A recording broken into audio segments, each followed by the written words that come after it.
तो आज फिजिक्स में हम पढ़ेंगे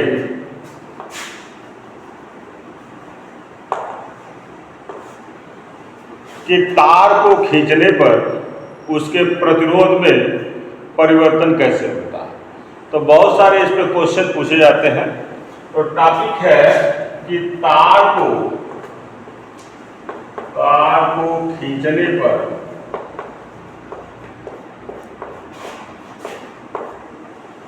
प्रतिरोध में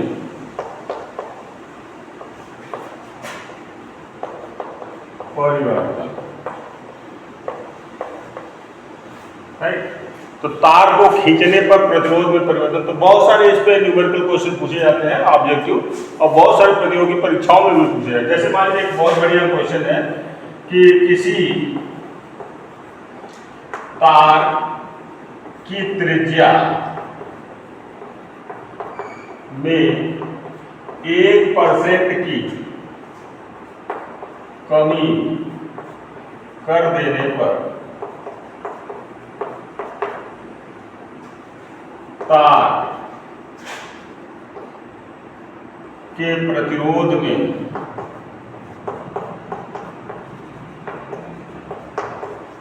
परिवर्तन होगा। राइट, तो ऑप्शन है ए 4% की वृद्धि, बी 2% की वृद्धि, सी 2% की कमी, और डी है 4% की कमी। बहुत बढ़िया क्वेश्चन है। तो बहुत सारे इस तरह के क्वेश्चन पूछे जाते हैं। तो ऐसे क्वेश्चंस को हम सॉल्व कैसे करेंगे और उसका क्या ट्रिक है, आसानी से कैसे हम उसका जवाब दे सकते हैं।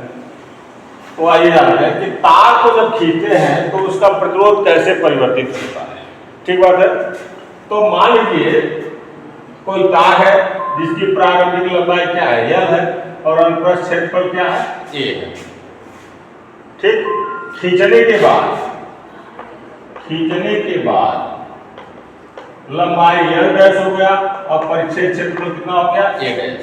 तो तार को जब हम खींचते हैं तो इसका लंबाई परिवर्तित हो जाएगा, जो मोटाई है यानी अनुप्रस्थ परिच्छेद क्षेत्रफल वो बदल जाएगा, उसके साथ ही त्रिज्या परिवर्तित हो जाएगी।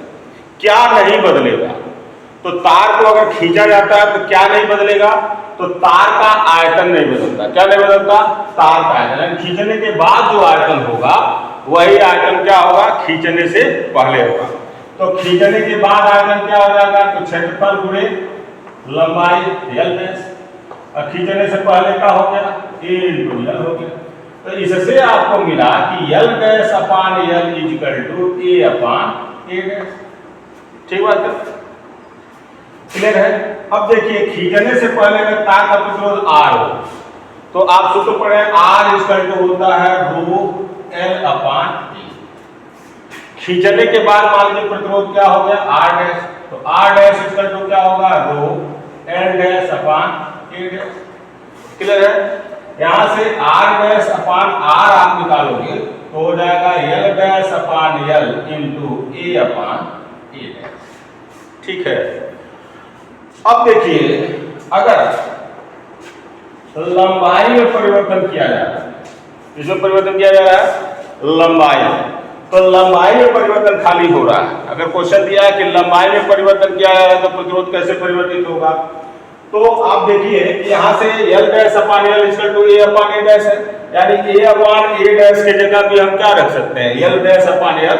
इन that case R dash upon R equal to हो जाएगा L डैश अपान L का होल स्क्वायर। और नहीं होगा भाई, A अपान A डैश की जगह भी L डैश अपान L रख सकते हैं, गुणा करेंगे स्क्वायर हो जाएगा। इसका मतलब हो गया कि प्रतिरोध लंबाई के वर्ग के क्या होगा, अनुपाती होगा। ठीक बात है। इसी तरह से अगर अनुप्रस्थ क्षेत्रफल में परिवर्तन हो, तो अनुप्रस्थ क्षेत्रफल में जब परिवर्तन होगा तो उस केस में R डैश अपान R, तो लंबाई को हटाएंगे तो क्या आ जाएगा, यानी एल डैश अपान एल की जगह हम ए अपान ए डैश रख सकते हैं, तो ए अपान ए डैश का whole square. This means R जो होगा वो व्युत्क्रमानुपाती होगा ए स्क्वायर। ठीक है, अब देखिए तार का अनुप्रस्थ क्षेत्रफल क्या होगा, पाई आर स्क्वायर होता है। क्या होता है, पाई आर स्क्वायर।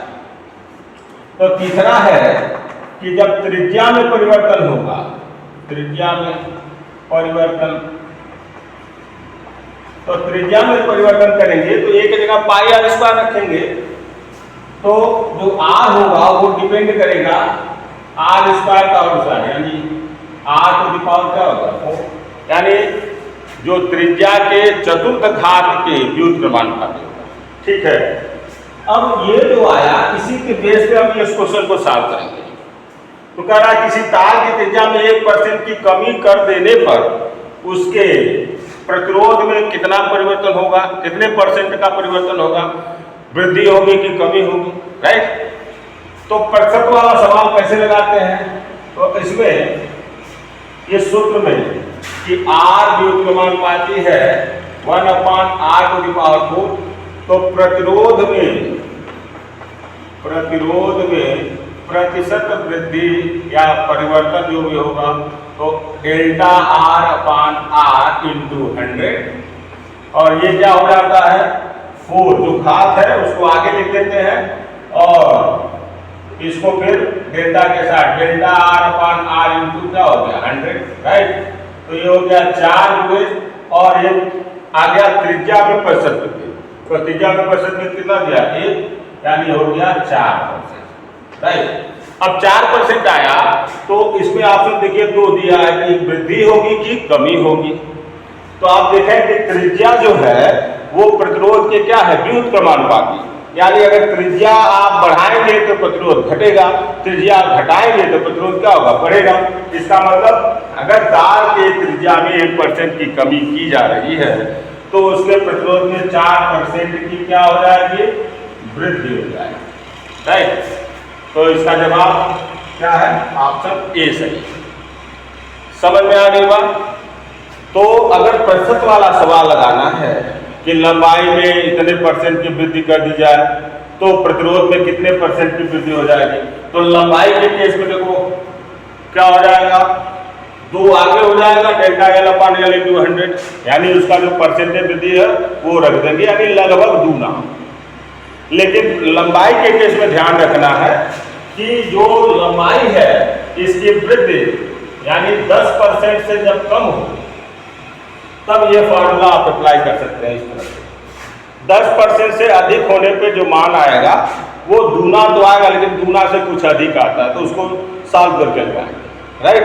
लेकिन अगर ऑब्जेक्टिव है तो आप टिक मार सकते हैं कि लगभग जो परसेंटेज दिया है उसका दूना कर देंगे लंबाई के केस में, तो दूना से थोड़ा सा अधिक होगा अगर 10%। जैसे मान लो अगर किसी तार के प्रतिरोध में 20% लंबाई में 20% की वृद्धि की जा रही है तो उसके प्रतिरोध में क्या % परिवर्तन होगा, तो 40% आना चाहिए इससे, ऐसे लगाएंगे। लेकिन 40% एक्चुअल नहीं आएगा, 40% से कुछ ज़्यादा 44% लगभग आता है। लेकिन अगर मान लीजिए 2%, 3% इस तरह का वृद्धि किया जा रहा है तो लगभग दूना हो जाएगा, डायरेक्ट दूना कर देंगे। तो अगर 2% की वृद्धि होगी लंबाई में तो प्रतिरोध में कितने % की वृद्धि हो जाएगी, 4%। त्रिज्या के केस में हम ऐसे लगाएंगे। तो उम्मीद करते हैं आपको ये टॉपिक पसंद आया होगा। तो अगर आपने अभी तक हमारे चैनल को सब्सक्राइब नहीं किया तो प्लीज़ सब्सक्राइब करें, लाइक करें, शेयर करें और अपना प्यार और आशीर्वाद बना रखें। धन्यवाद, थैंक यू।